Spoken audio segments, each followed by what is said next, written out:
Una nueva serie, va a ser una serie larga porque quiero que estudiemos verso a verso 3 libros del Antiguo Testamento. El primero va a ser Ruth, que es un libro corto de 4 capítulos, pero luego, siguiendo más o menos la cronología bíblica, vamos a estudiar primera y segunda de Samuel, que en el texto hebreo, en el canon hebreo es un solo libro. Samuel y Crónicas, cada uno es un libro. En nuestras Biblias en castellano, por aspectos didácticos, se ha partido en Primera de Samuel, Segunda de Samuel, Primera de Reyes, Segunda de Reyes, Primera de Crónicas, Segunda de Crónicas, si no serían textos demasiado largos. Y hoy vamos a comenzar con Ruth y yo creo que va a ser algo buenísimo el estudio de Ruth. No sé si alguna vez lo has leído, lo has estudiado.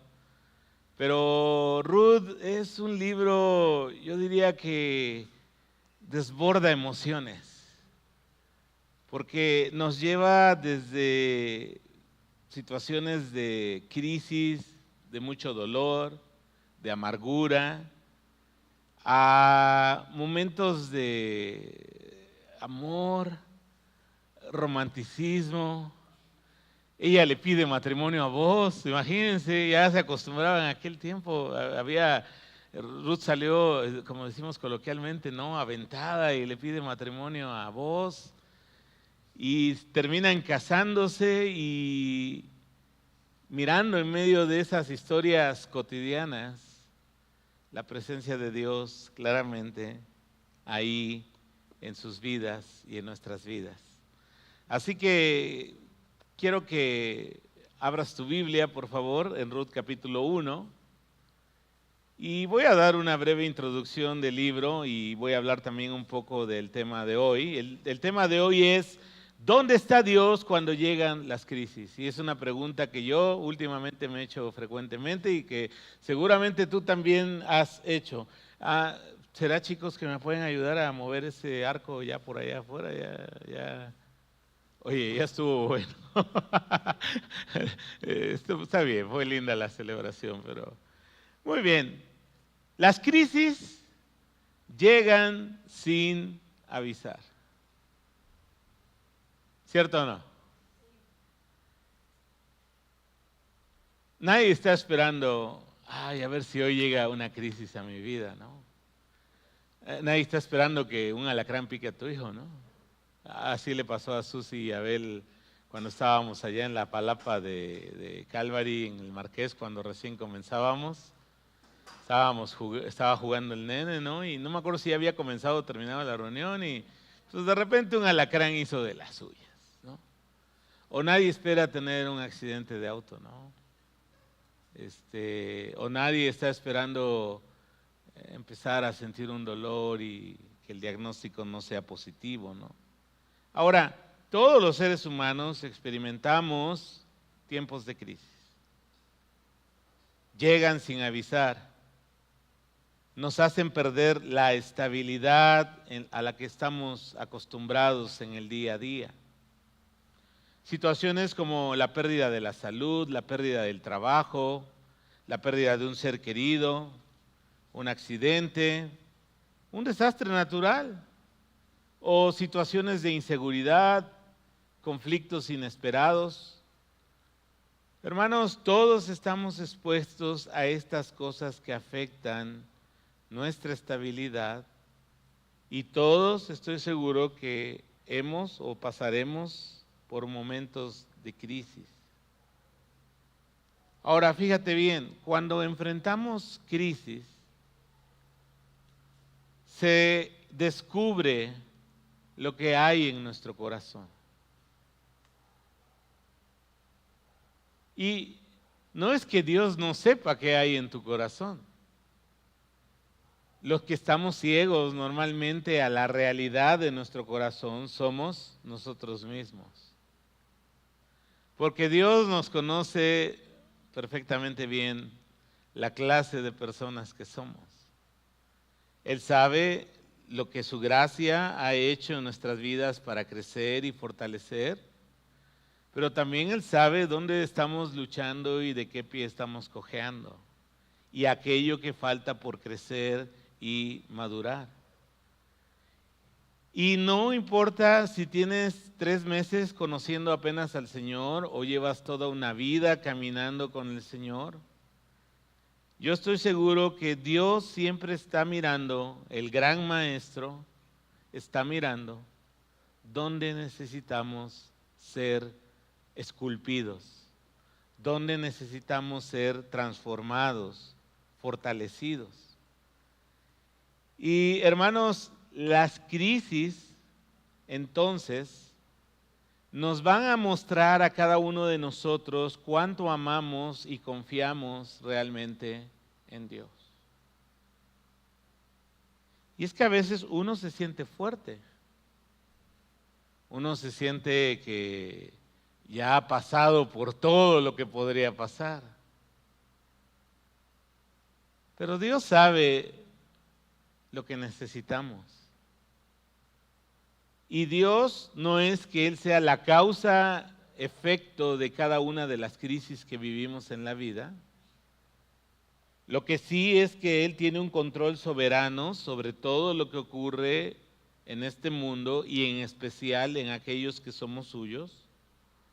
Y Dios va a usar esos momentos de crisis para pulir, para afinar, para podar aquello que en nuestras vidas no se conforma a la imagen de Cristo. Acuérdate lo que vimos en Romanos, la meta de Dios no es solo llevarnos al cielo, esa es nuestra meta. La meta de Dios es formar la imagen de Cristo en ti y en mí. Y es un proceso que va a durar todo nuestro peregrinaje en esta tierra de los vivientes y seremos perfeccionados cuando estemos cara a cara con Él. Ahora, eso no implica que no sintamos muchas veces que nos estamos ahogando en un mar de emociones dolorosas, porque los seres humanos, pues así somos. Y hay situaciones donde incluso negamos lo que está sucediendo o nos llenamos de ira contra la situación, contra las personas que creemos que tienen la culpa, a veces contra nuestra esposa, a veces contra personas que nos rodean, a veces contra nosotros mismos e incluso algunas veces contra Dios. ¿Dónde estás, Dios, cuando llegan las crisis? Es una pregunta que yo creo que a más de uno de nosotros nos ha brincado en nuestra mente. Y esas preguntas necesitamos muchas veces que sean respondidas. Pero en ocasiones parece que Dios está guardando silencio. No sé si te identificas conmigo en eso, pero o sea, a veces Dios calla. Y alguien decía, mira, en los exámenes el maestro está en silencio. Y a veces Dios guarda silencio. Ahora, este pequeño libro de Ruth nos va a enseñar cómo en medio de las situaciones de crisis Dios tiene control, porque es soberano, y tiene cuidado de los suyos, aunque en un simple vistazo no pareciera así. El libro de Ruth también nos enseña que a pesar de lo oscuro y difícil que pueda verse el panorama de nuestra vida, Dios está presente. Y lo que Él ha hecho en el pasado de tu vida es una base sólida para confiar en este momento de crisis en tu vida. Este pequeño libro del Antiguo Testamento recibe su título en honor a la heroína de la historia, Ruth.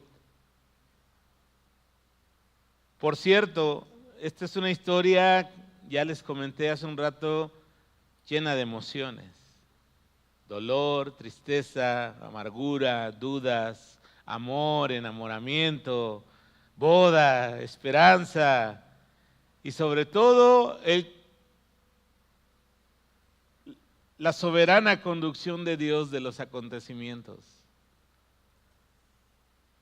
No se conoce el nombre del autor de este libro, pero sí nos indica el propio libro que esta historia se desarrolla en el tiempo de los jueces. ¿Te acordarás? Ya estudiamos Jueces verso a verso. Si no estabas todavía en Calvary cuando eso ocurrió, vete al canal de YouTube. Hay como 28 predicaciones sobre el libro de los jueces y vas a aprender mucho ahí sobre cómo Dios es soberano en medio del caos humano.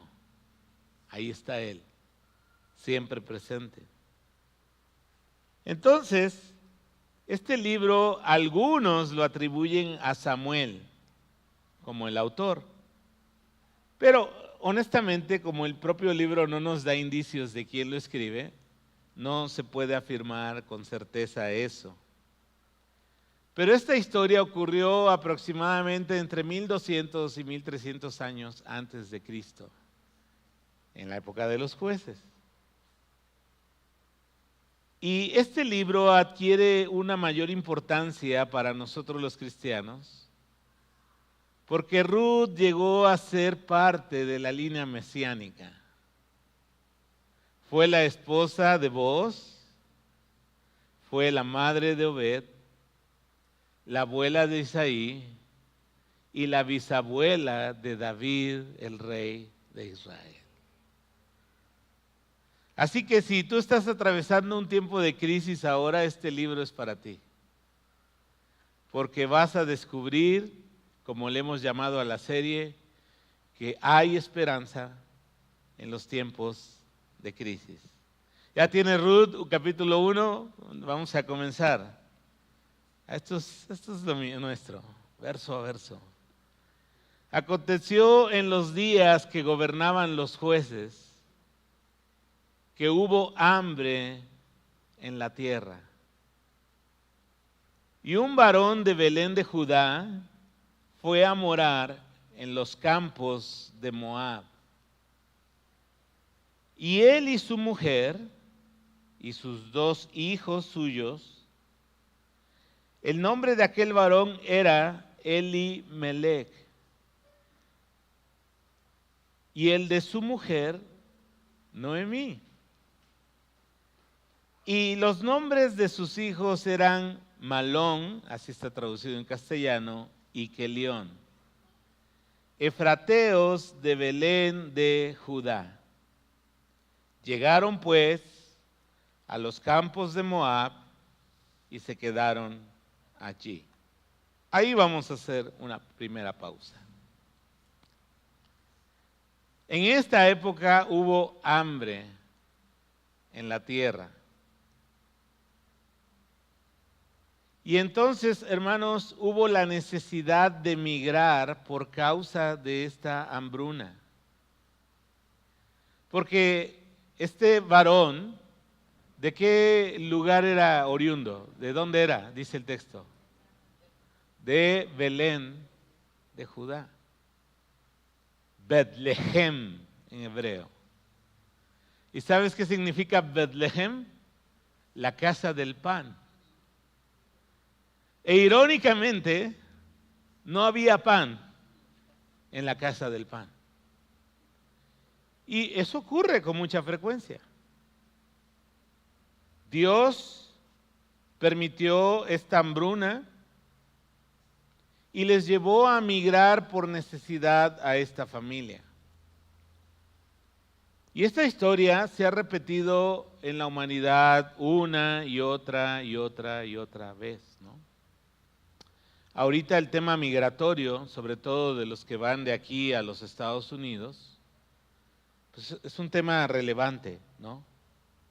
Ahora, en mi opinión personal, no es un delito emigrar, ni aspirar a tener mayores o mejores oportunidades en la vida. El asunto es que cada país establece sus reglas para migrar y entonces lo mejor sería poder emigrar de una manera legal, de una manera ordenada, ¿no? Lo que nuestros vecinos del norte se quejan es que hay demasiado migrante ilegal, ¿no?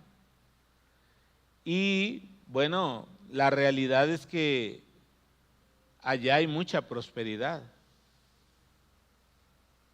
¿Sabes que la mayor entrada de dinero a nuestro país no viene ni del petróleo, no viene de la minería, no viene de la industria manufacturera, no viene de la industria de la construcción?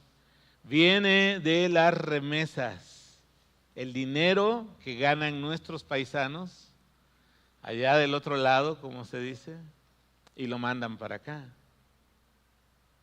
El año pasado mandaron 66,000 millones de dólares. Y por eso ahora que el presidente Pelos Güeros de allá dijo que quiere poner el 5% de impuesto, pues si se haces números, eso significa más de 3,500 millones de dólares que dejaría de recibir la economía mexicana.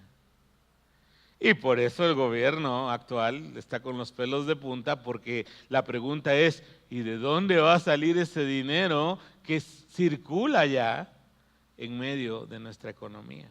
O sea, déjame decírtelo en otras palabras. Somos menos pobres como país gracias al dinero que viene de una nación próspera y que nuestros paisanos mandan hacia acá. Ahora, yo entiendo que el hambre llega a la tierra, ¿no? Pero me parecería a mí, de manera personal, y esto no es palabra de Dios, es una opinión personal, que ha sido demasiado el tiempo que el hambre ha estado en nuestro país. Y no estoy pensando en los 10, 20, 30, 50, estoy pensando en los últimos 2 siglos, 3 siglos.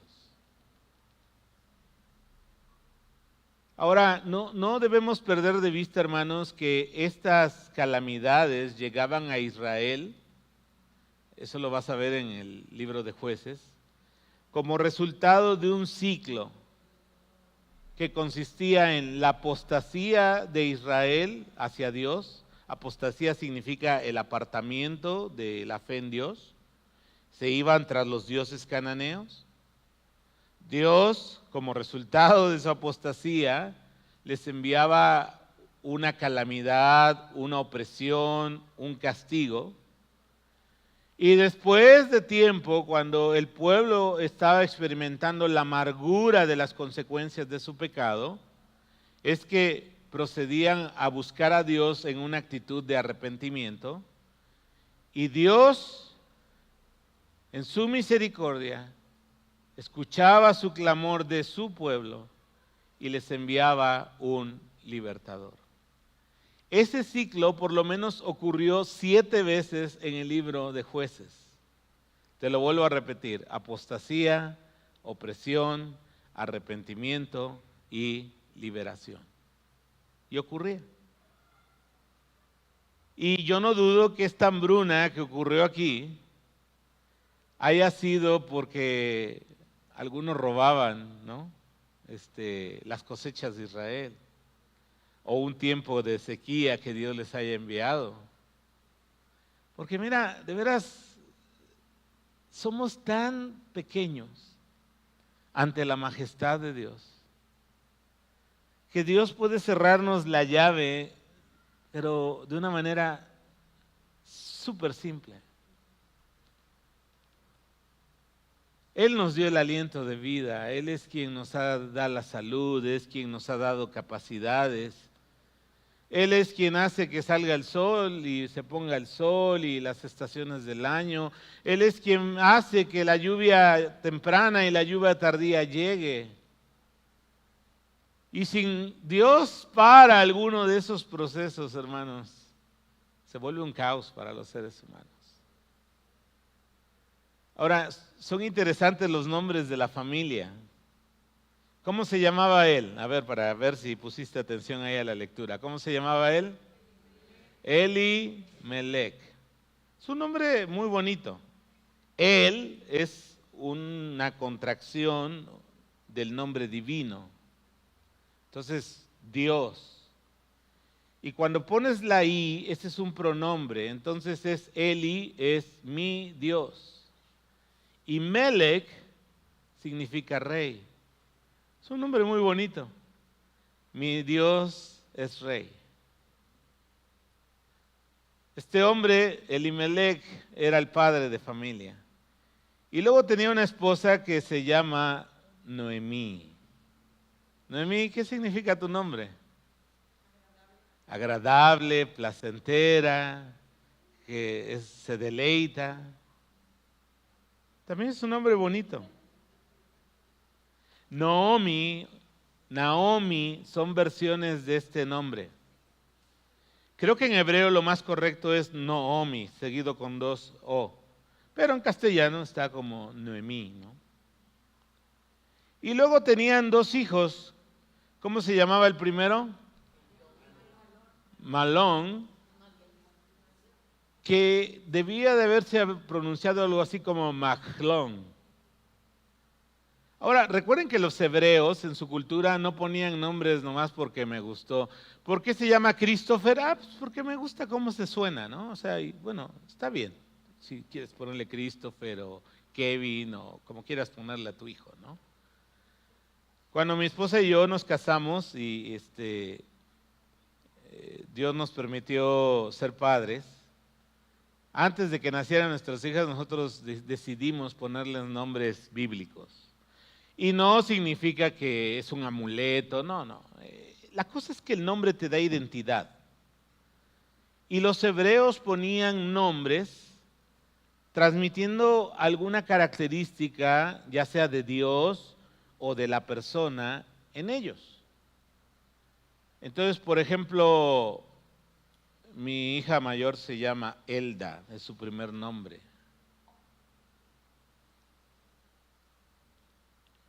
Ya se me olvidó qué significa. A quien Dios ha llamado, perdón. Ya es la edad, hermanos. A quien Dios ha llamado.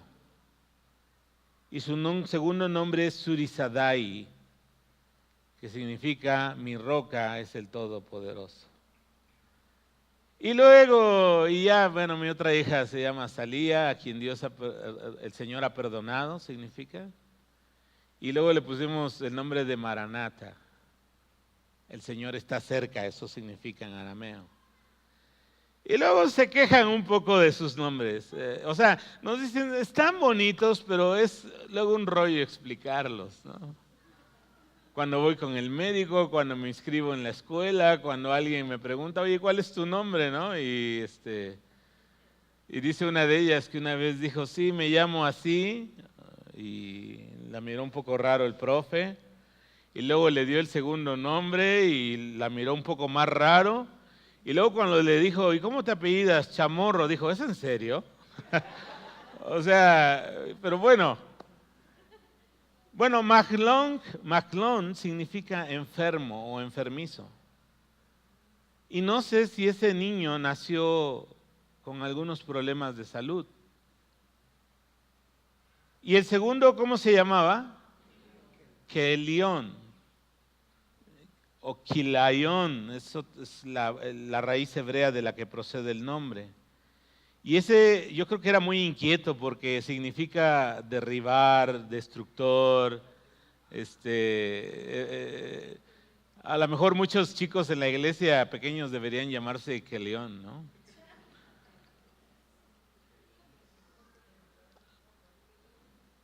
Ahora, fíjate bien, ellos fueron a una tierra enemiga.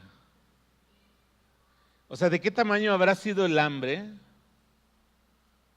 para dejar la casa del pan, donde no había pan, e irse a una tierra de enemigos? Ahí traigo un mapa, no sé si de pura casualidad el apuntador estaría por ahí.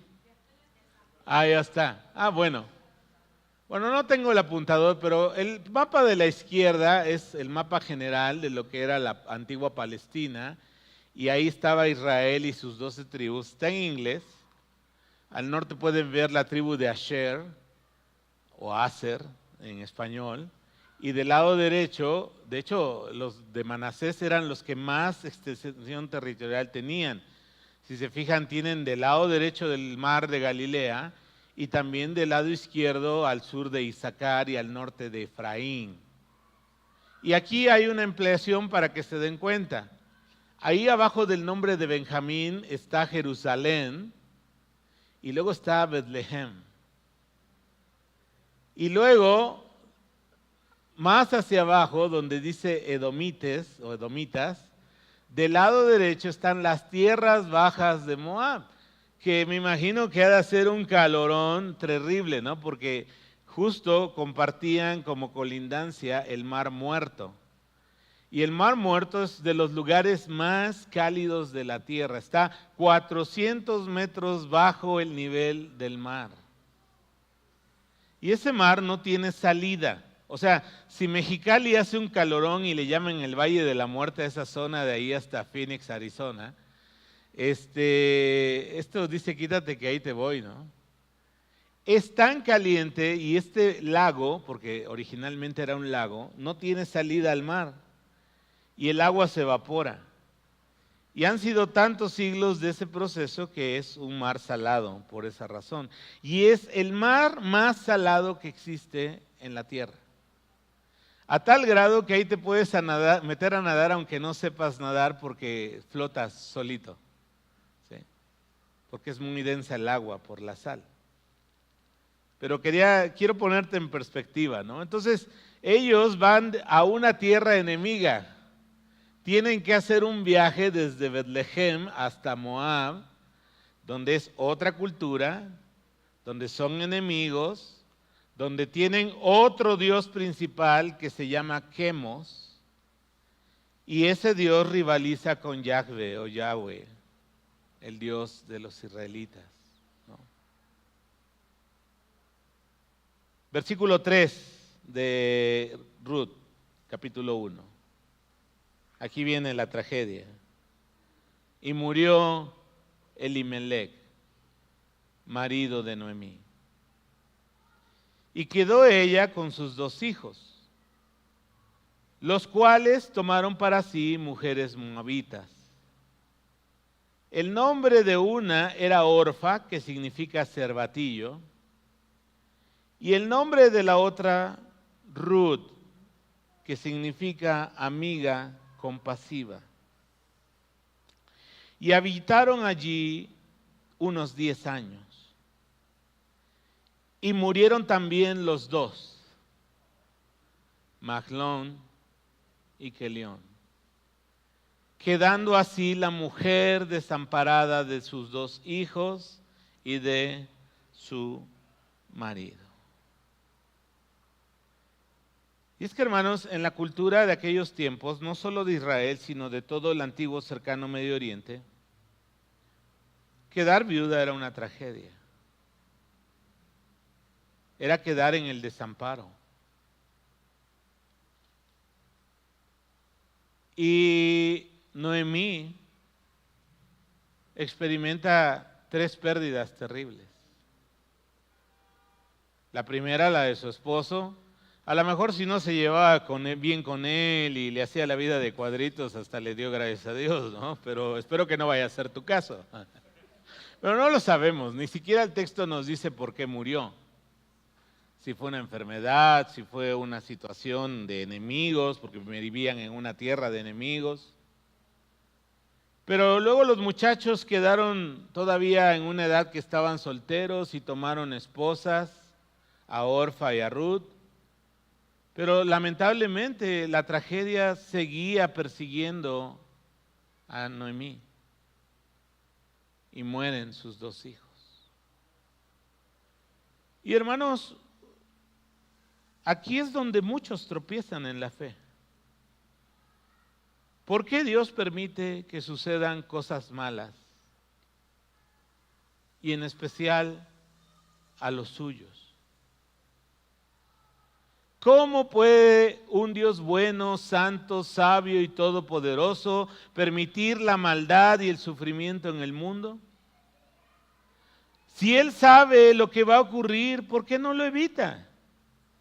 Si Él todo lo puede, ¿por qué no lo detiene? Si Él todo lo hace, ¿por qué no cambia las cosas? Si Él puede sanar, ¿por qué no sana a todos y termina con las enfermedades? Si Él nos han dicho que hizo caer pan del cielo, no, porque ya había ocurrido eso en el Éxodo. ¿Por qué Dios nos deja morir de hambre en una tierra de extraños y de enemigos? Un ateo escribió lo siguiente: ante tanta maldad y horribles sufrimientos que hay en el mundo, creo que el Dios cristiano no puede existir. Porque si es todopoderoso, entonces no lo es lo suficientemente bueno como para poner fin al mal y al sufrimiento. Si en realidad es bueno, no es lo suficientemente poderoso para terminar con ellos. Y aquí chocan muchos, hermanos. Los no creyentes son sus argumentos favoritos. Yo decidí ser no creyente porque cuando era niño o cuando era jovencito pasó esto, le pedí a Dios y Él nunca me contestó. Y entonces decidí que Dios no existe. Y quizás la realidad de algunos de ustedes o que me estén viendo por los medios digitales. Y quiero decirte que pues sí hay mucha maldad y sufrimiento en este mundo. Y hay casos que realmente no tienen una explicación para nuestra mente humana.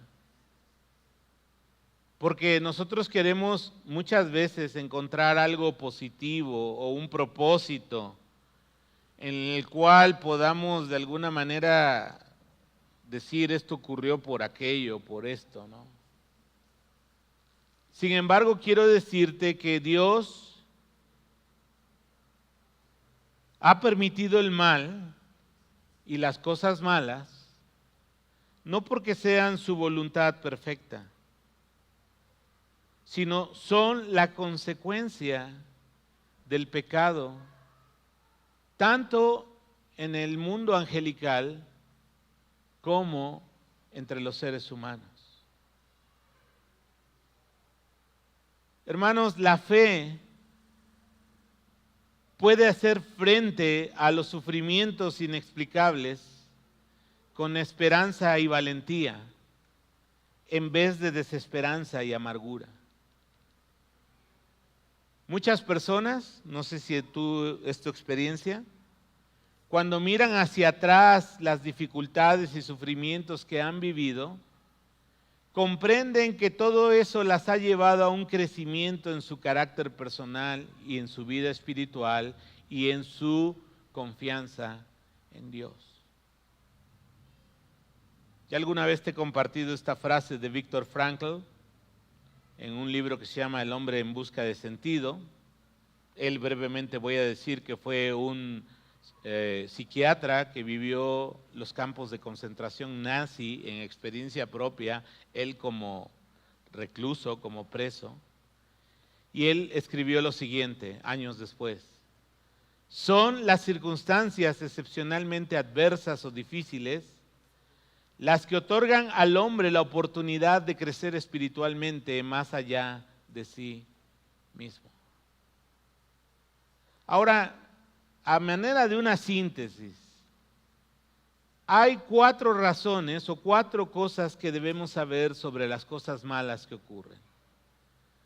La primera, hermanos, ocurren cosas malas en nuestro mundo porque la creación está en una condición de corrupción por causa del pecado. Vimos en Romanos capítulo 8 que la creación gime por causa del pecado y de la corrupción a la que ha sido sujeta. Y por eso hay terremotos.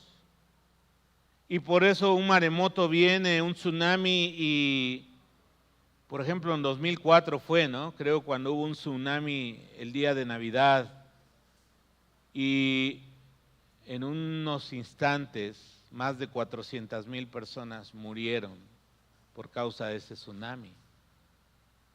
Por causa de la corrupción que vive la creación, es que hay virus que son letales para animales y para seres humanos. Por eso hay tornados, por eso hay huracanes. No es el plan de Dios perfecto, pero es la condición en la que está la tierra. Por eso hay cáncer, por eso hay enfermedades que nos lastiman, que nos duelen. En segundo lugar, la humanidad está en condición de corrupción también. Cuando Dios puso a nuestros primeros padres en el huerto del Edén, le dijo, no comas de ese fruto porque el día que de él comieres, ciertamente, dígalo conmigo, morirás. Pero había alguien astuto ahí, ¿no? Que dice Génesis 3, la serpiente era astuta. Y se acercó a la mujer. Psst, ven. Con que Dios les ha dicho que de ningún árbol les pueden comer. O sea, es muy interesante el diálogo de Génesis 3, porque el diablo es el padre de la mentira. Y él comienza diciéndole algo que no es verdad. Dios les ha dicho que no pueden comer de ningún árbol del huerto. Y Eva reacciona y le dice, no, ¿cómo no? De todos podemos comer, menos de uno, no podemos comerlo ni tocarlo porque vamos a morir. Y entonces el enemigo, el diablo, le dice a la mujer, no es cierto. En primer lugar, cuestionando la verdad de Dios. Segundo, le dice la serpiente a Eva, porque Dios sabe que el día que coman de ese fruto van a ser como Dios. Y Eva queda deslumbrada, voy a ser como el Creador. El Creador diario venía a platicar con ellos. Yo no sé cómo era la teofanía con la que Dios se presentaba. Una teofanía es cuando Dios toma una forma visible que la creación, el mundo material puede ver. Yo no sé si era semejante a una persona luminosa, no lo describe el texto, pero seguramente era alguien extraordinario, asombroso. Y entonces, fíjate la trampa del diablo. No es cierto, no van a morir, número uno. Número dos, si comes vas a ser como Dios, sabiendo el bien y el mal. Y el resto te la sabes. Aquí estamos por eso en este mundo de dolor, en este mundo de miseria. Pero no era el plan de Dios. En tercer lugar, hay un mundo espiritual que está en condición de corrupción también. Dice la Biblia que 1/3 de los ángeles del cielo fue arrastrada o también engañada por Lucifer, por el diablo, por Satanás. Y Dios los confinó al primer cielo como un primer lugar de prisión. Yo a veces le he dicho a Dios, ¿y por qué nos pusiste donde estaban ellos? ¿No? Pero bueno, Dios es soberano y tiene sus propósitos. Pero la cuarta cosa que debemos saber es que Dios va a restaurar todas las cosas. Y este cuerpo de muerte en el que tú y yo vivimos va a ser transformado en un cuerpo incorruptible, un cuerpo glorioso, un cuerpo espiritual semejante al de nuestro amado Jesús resucitado, un cuerpo que nunca se enferma, un cuerpo que no tiene dolor, un cuerpo que se va a transportar de maneras increíbles.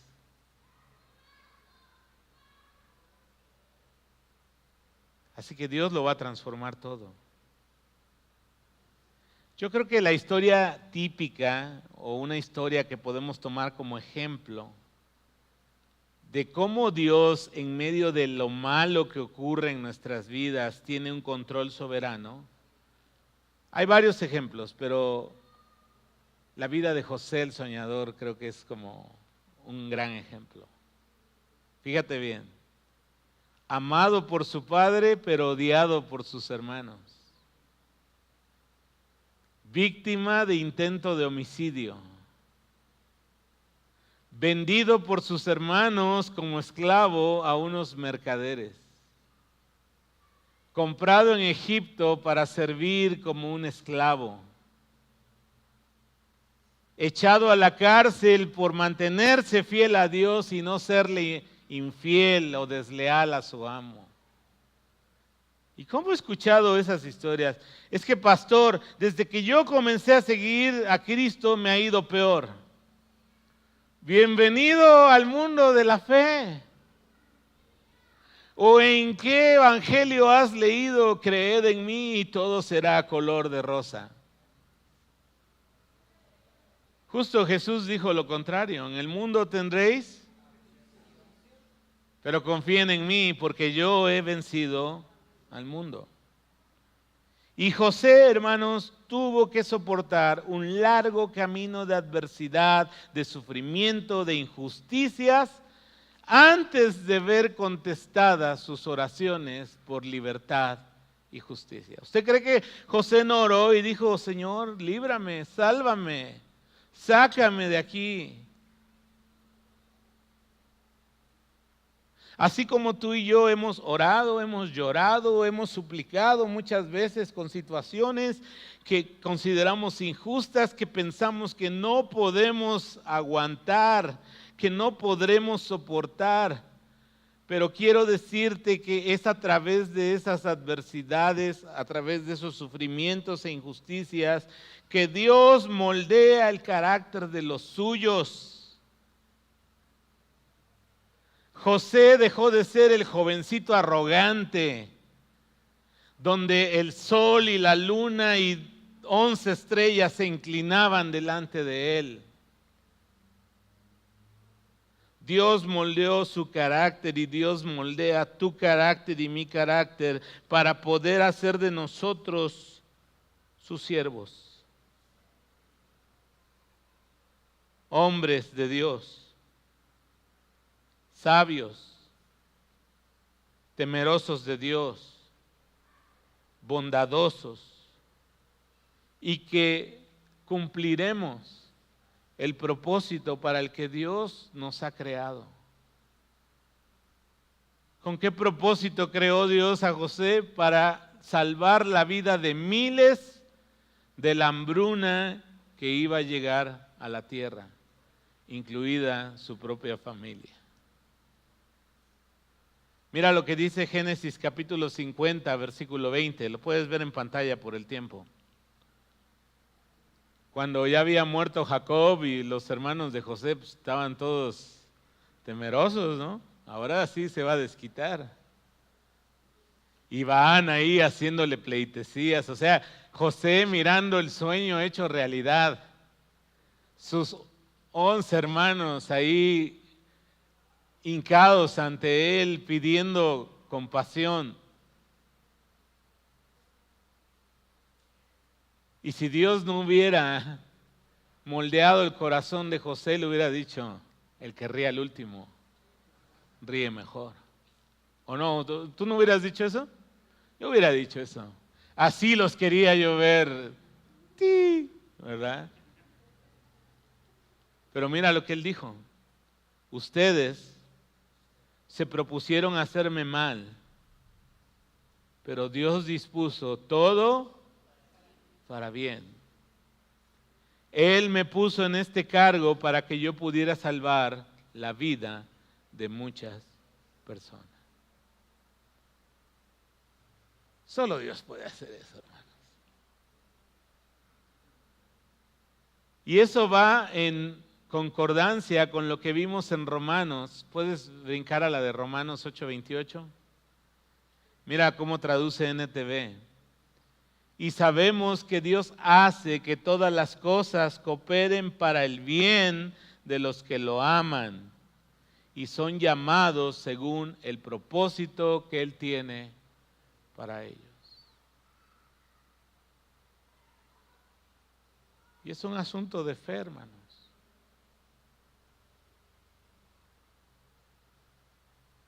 Tú y yo le hemos llorado muchas veces al Señor por situaciones que estamos viviendo.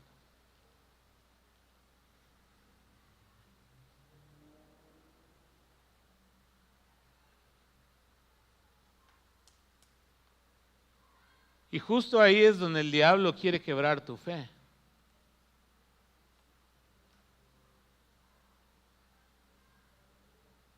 Me acuerdo que alguien me dijo, uno creyente, pero si tú que sirves a Dios, ¿por qué te pasan a ti estas cosas? Y ahí estaba esa idea, en mi mente por muchos días.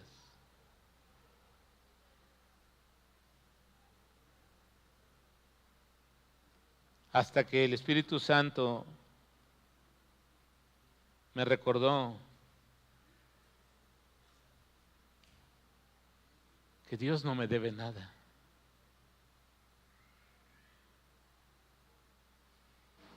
No importa cuántos años le sirva, ni qué cosas haga para Él.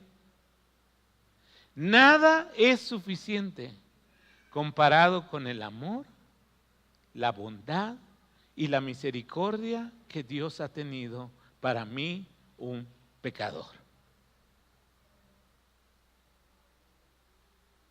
Entonces, el hecho de que desde los 14 años que comencé a seguir a Cristo, yo he estado haciendo cosas, a veces poquito, a veces un poco más, para servir al Señor.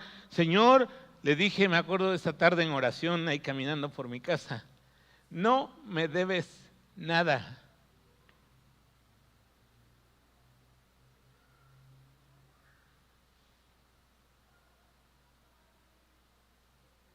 Y me acuerdo que por ahí hablé en voz alta y dije, ¿y tú qué me has dado?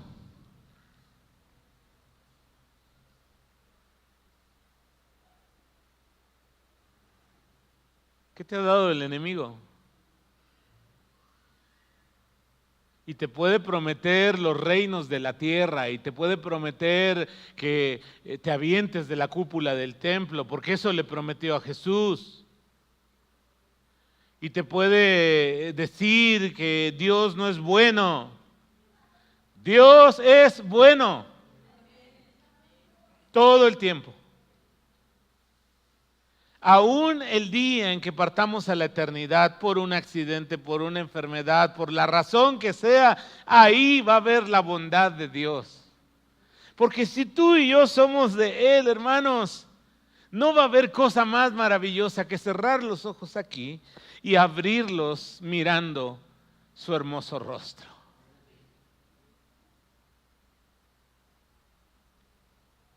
Y entonces debemos descansar en Él.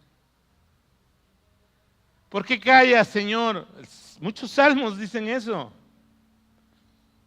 Comienza a leer los salmos de Asaf, ¿no? A partir del 73 y como otros 7, 8 salmos más. Puros salmos de ese tipo. Entonces no me siento mal porque digo, otros seres humanos, incluso inspirados por el Espíritu, han escrito de ese conflicto que hay cuando vemos que Dios no está aparentemente contestando nuestra oración.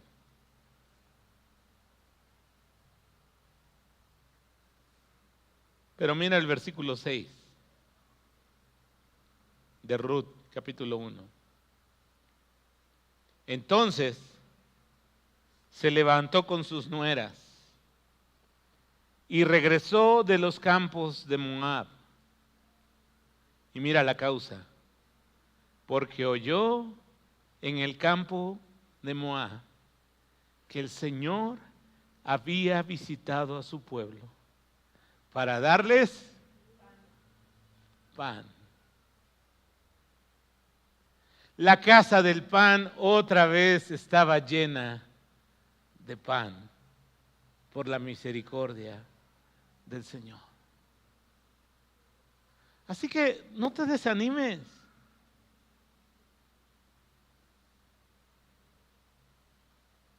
O sea, déjame explicarme. Las emociones pueden correr por un lado, pero tu razón y lo que Dios te ha mostrado de Él a través de los años que llevas caminando con Él, te deben dar confianza. Dios es bueno.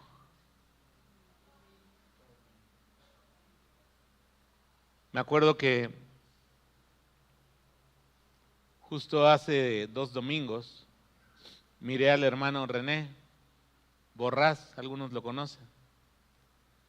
Justo hace 2 domingos fue un año exacto de que sufrió un accidente automovilístico muy fuerte. Quedó como con 7 fracturas y aún no logra salir de ese proceso.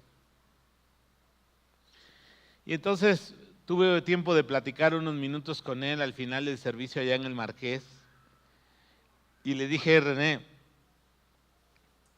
Dios ha alegrado mi corazón al verte aquí hoy.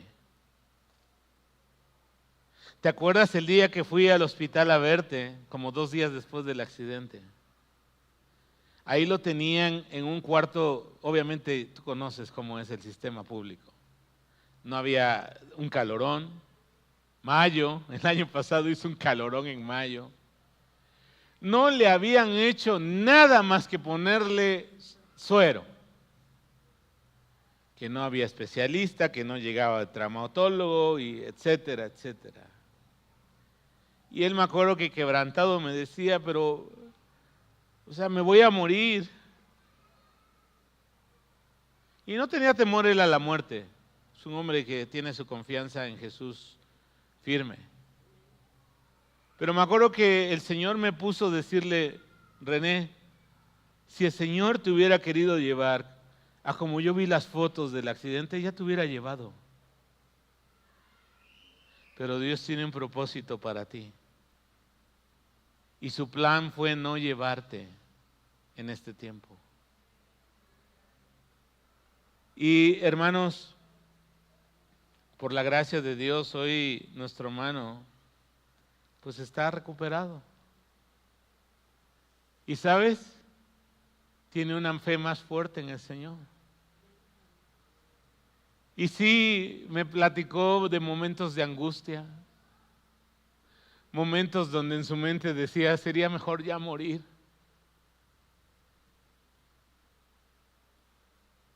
Sí, las emociones pueden caminar por un lado, pero la fe y la razón en quien hemos creído nos deben llevar por el camino de la confianza en Dios. Me gusta lo que dice el texto, que el Señor había visitado, y el vocablo hebreo es un poquito, es interesante, más bien quiero decir, es enfático, porque dice que es una visita para cuidar a su pueblo y suplir su necesidad. Quiero terminar con este versículo de Lamentaciones 3, que lo conoces bien. Por la misericordia del Señor, no hemos sido consumidos,